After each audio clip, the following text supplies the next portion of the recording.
6 years ago. Maybe. Say what now?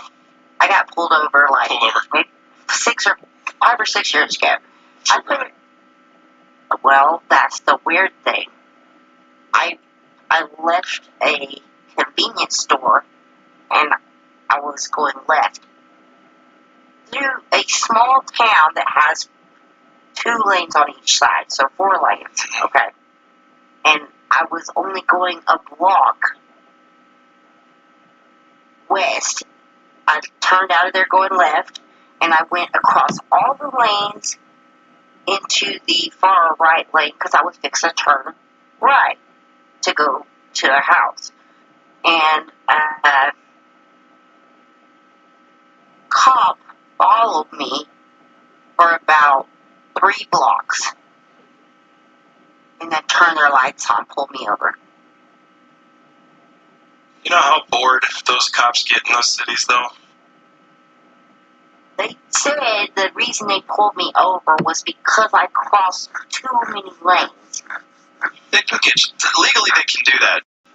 They can say that you didn't say. Hold on. They can say while in the intersection, you changed lanes and you did it without signaling. That they could get you.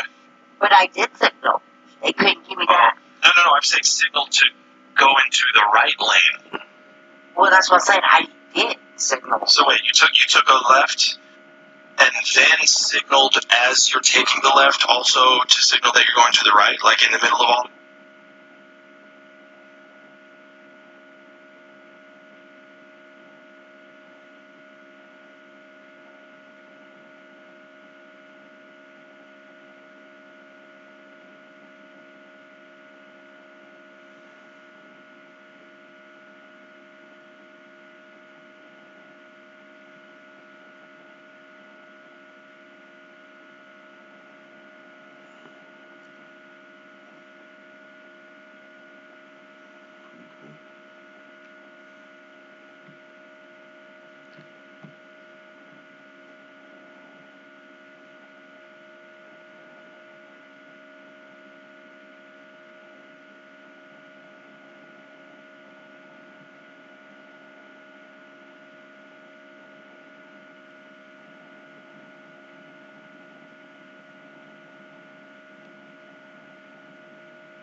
On top of your Yeah, it's ticket. bad. They try to fuck you And for sure. the surcharges are way higher even than your ticket.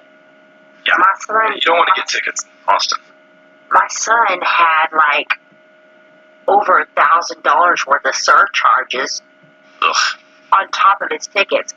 And And when they finally passed, they just passed it like 2 years ago, maybe, that was illegal for them to be charging those fines on top of the tickets. And the judge lady, she was like, I'm so glad your son didn't pay on those surcharges because that was so illegal. She was so happy that they finally passed that law. She was really a cool judge. I don't know, most people would never say that this judge is cool, but she was really cool. There's a lot of cool judges out there. Because she was like, yeah, that's bullshit. You shouldn't have to pay that kind of crap. And she was like happy that he never paid on that. Because I told him, I was like, don't pay that crap. What are they going to do? Put you in jail? You know, go to jail for a little while, pay it off, you'll be fine. Well, and if you got a good attorney, and I don't mean it like they know the law and they're going to, not like that. I mean like if you have an attorney that's a good person, they'll work to give you, you know, their favorite judge for the circumstance and the most lenient, and you know what I mean? Like, and lenient judges, I mean, I don't consider them doormats. I consider those people, like I said, they're bankers. They're in place specifically to take money from people for using the system that they provide, I guess, right? Right. Anyway. Hey, this has been a good conversation. I'm sorry, I gotta do a few things here. What'd you say? So I'm just saying, I didn't have to pay nothing on any of that. Good. So, Good. y'all people, you gotta go do some stuff, go do some stuff. Yeah, I do, but I'll be back later. But, yeah, good chatting with you, Shanna. You too. I'll probably be gone. I gotta crash out pretty quick. It's like almost midnight, or if not already. Yeah, I hear you. It's close to midnight, and I'm an early bird. I've been up early. I did a lot of crap today, man. Well, then get some rest. Yeah, so I can do some more crap tomorrow. That's right, exactly. Every day. Every day. Everybody, keep trucking. Whatever right. you can get done, do. I encourage everybody to plant something. Just plant something. I don't care if you have a balcony in your apartment. Go get some containers. Plant something. You know what I've done all winter, and I didn't think I was going to be able to do it. By the way, I agree.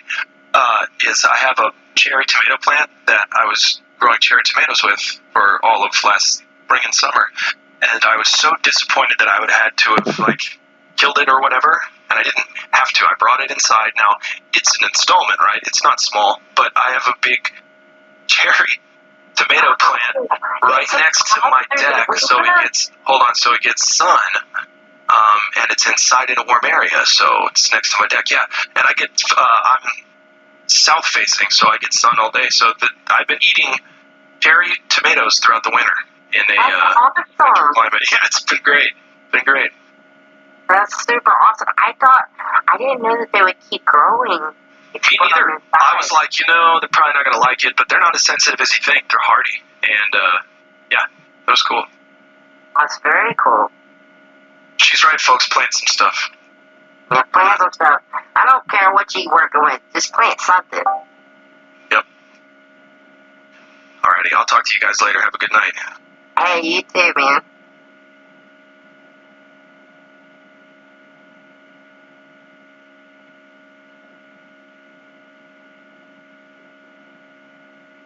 So who else is in the chat tonight? Anybody? Y'all can't just leave me here alone to talk, because I don't work well like that. I'm here chilling. Shanna, what's up? What's up, Dave? Is there anybody you need to talk to in here? Not that I know of. If they are, they haven't voiced up yet. You want to talk to Matthew Learns? Ask him why he thinks he lives on a silly globe.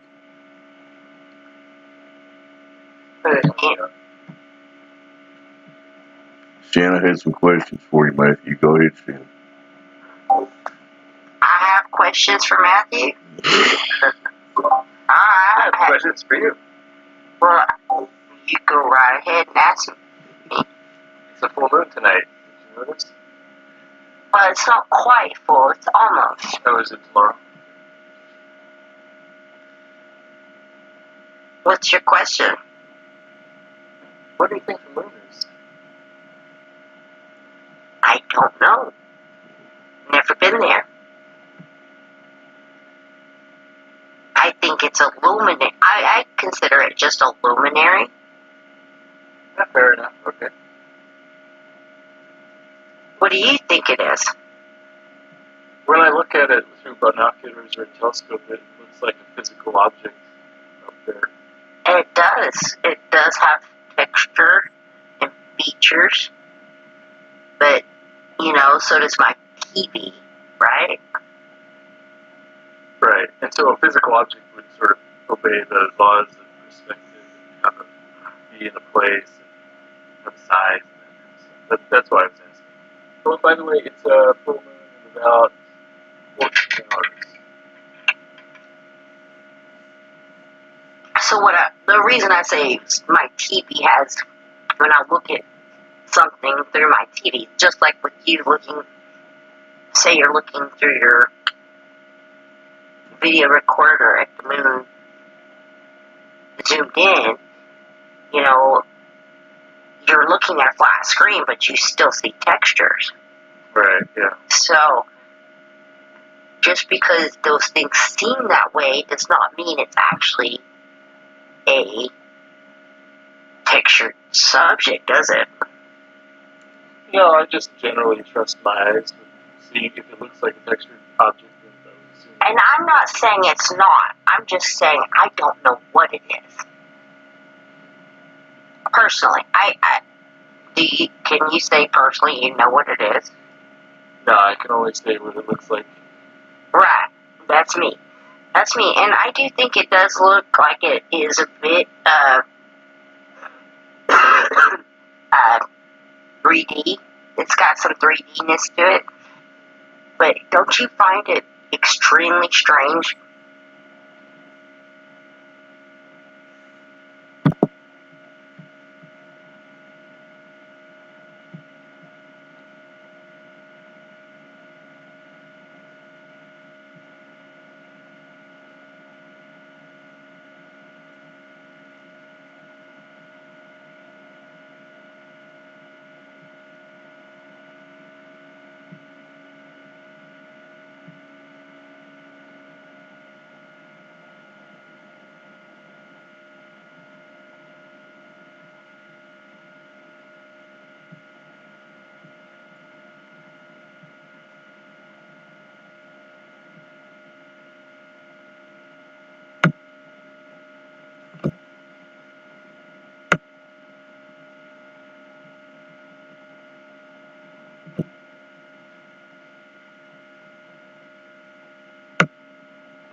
Accelerations of that little ball are a little bit different, which means that there is a little bit stronger so-called gravitational force. So again, what is that force? Is it mass attracting mass? Absolutely not. It is not mass attracting mass. It is quite literally an electrostatic interaction between the charged particles of anything that is being accelerated downwards and the Earth itself, right? So one of the things that I did, I don't know, a few weeks ago, maybe a month ago, is I gave you guys kind of an overview on what actually is happening on planet Earth that they cannot really explain.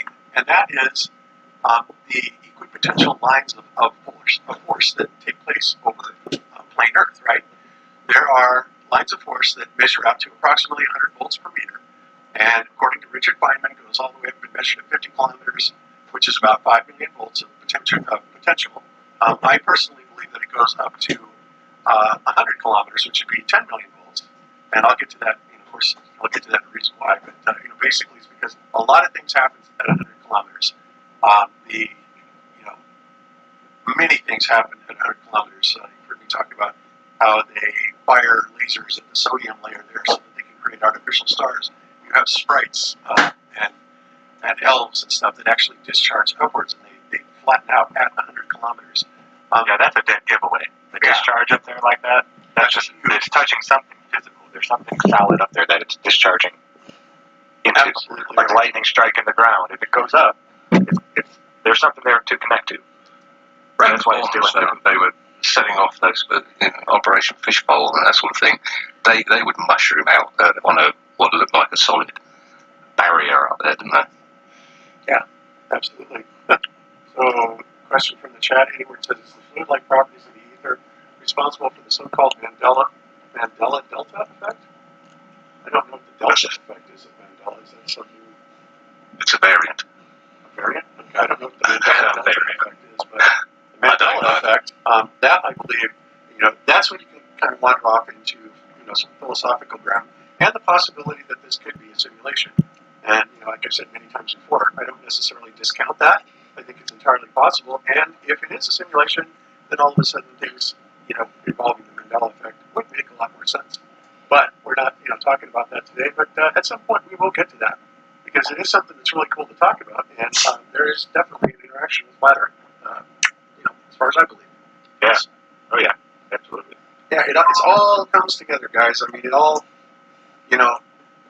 as Ken Wheeler says, Mother Nature is very simple, and this complex is really, really simple. The way that it was put together doesn't need any magical explanations, like the dynamic force of gravity. That what causes this to happen? What causes that to happen? And it's always gravity, right? So they even try to give us stuff like let's see, let me find it here real quick. Where's the knitting needle? I'm looking for the knitting needle. Don Pettit's knitting needle. Well, it's knitting needle, in case you have not seen it. Oh, wow. Isn't that funny? I know I've had it. Let's see. Let me get up here. Unbelievable. Alright, well, let me just look it up here. How rude. NASA knitting needle. It's so weird. I swear I put that stuff in there and then somehow it just disappears.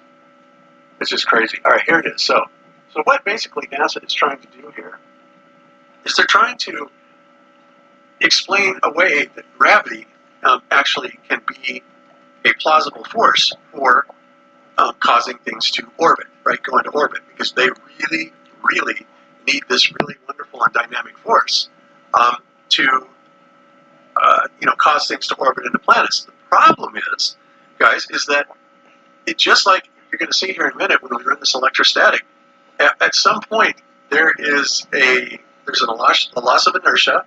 There is that nasty second law of thermodynamics takes a hold, and it doesn't keep drawing the droplets of water back to do the same thing over and over and over again, right? So let's go ahead and play this, and I'll show you what we mean. And this is Don trying to tell everybody that orbit is basically just like this, which in some ways it is, but as you can see, it doesn't take long for the knitting needle or the drops to crash into the knitting needle, because it just doesn't take long. Now they're trying to say, well, that's because we're dealing with a galactic scale here, and it's huge, and it takes millions of years for this to slow down. It's like, that's ridiculous, and that is not what's happening.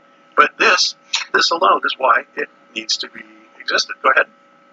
I was just going to say, it's worth pointing out that he said he's claiming to be in 0G on the ISS, is it? Yes, it is. Right. So it's probably comment. According to physics, this still wouldn't be gravity, because they're not electrically neutral. These two different objects, the water droplet and that it looks like plastic, right there. There's an electric field between them. There's air in between them. There's a dielectric going on. Right. An electrostatic field in there. And to be fair, he's not claiming that it is an electrical response, but he's just saying that this is a good analog for showing you how gravity actually works. The problem is whatever this gravitational waves or gravitons or bending of space, whatever it is, it doesn't exist. It's just not there. We can't detect it. We can't detect any field. It allegedly makes things shrink, or they shrink when they get into this gravitational field. So it seems to me like in everyday life we should be walking around and getting smaller and taller. but they can detect the gravitational waves from a billion trillion light years away, but they can't detect the moon going around us as they claim it is. Exactly.